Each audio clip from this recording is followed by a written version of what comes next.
কি করতেছিস যে তুই? কেন প্রতিদিন যা করাও তাই করতেছি? 1 মাস পরে তোর বিয়ে, তো এই 1 মাস তোর কোনো কাজ করতে হবে না। যা রুমে গিয়ে ঘুমা, যা ঘুমা, মোবাইল টিপ, যা ইচ্ছা তা কর, যা। হ্যাঁ, কিছু করা লাগবে না, কোনো কাজ করতে হবে না বলছি না, যা তুই রুমে যা।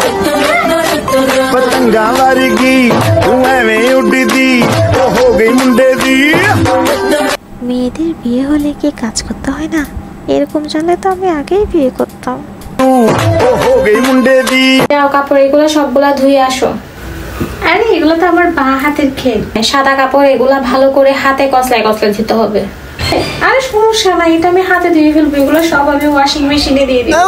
শুধু সাদা কাপড় হাতের এটা না, এখানে এই গাঁটটির মধ্যে যতগুলা সাদা কাপড় আছে সবগুলা হাতে ভালো করে কসলায় কসলায় ধুতে হবে। হ্যাঁ, মানে এগুলো সব হাতে দিতে হবে। হ্যাঁ সব, মানে সব সব, আরে সব সব সব সব মানে সব, বুঝো না কথা? হাতে দিতে হবে। তুমিই তো আর কে ধুবে? আমি ধুবো? দাও এদিকে, তো আমি ধুয়ে দিই।